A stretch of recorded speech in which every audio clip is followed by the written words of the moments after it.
The History of Smith & Wesson is an in-depth interview with Smith & Wesson expert Roy Jinks. He gives us access to his extensive personal collection of rare and one-of-a-kind firearms, documents, and collectibles.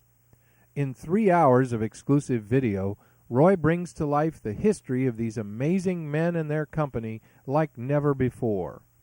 So at this point, they have a pistol design with a bored-through cylinder that DB came up with on his own before knowing that this other patent was out there. And they have a cartridge that's successful. Yeah, it fires this nice little 22 cartridge, which looks exactly like today's 22 short. It sure does. You know, and that cartridge there was actually made in 1857. This cartridge? That cartridge, yeah. That's amazing.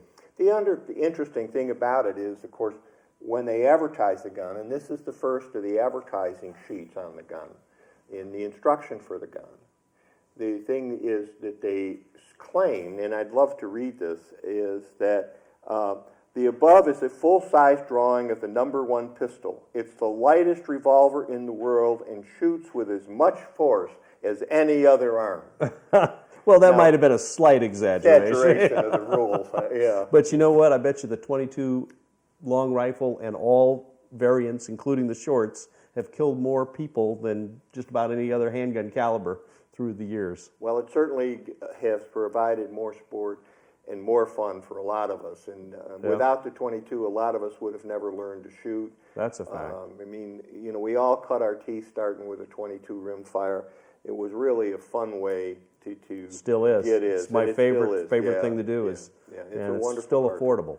And that cartridge is what began the whole cartridge revolver thing.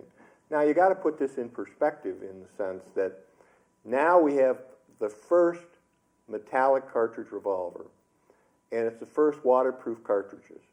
Let's take a look at one of the guns.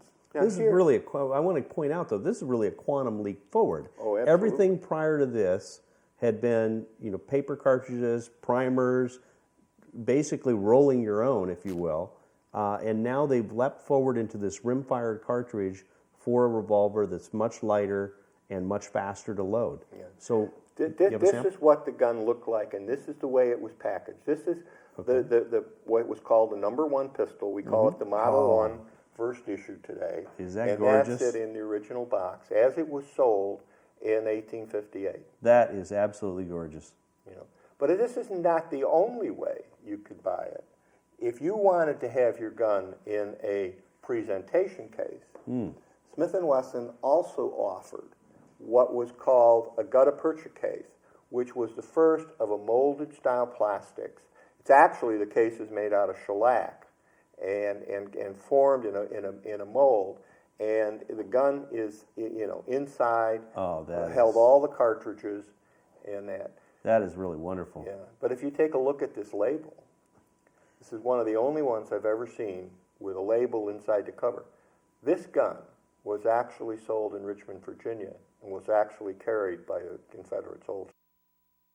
Roy shares much more than a personal collection of rare and unusual firearms. He shares the story of how Smith & Wesson revolutionized the firearms industry and changed our history as well.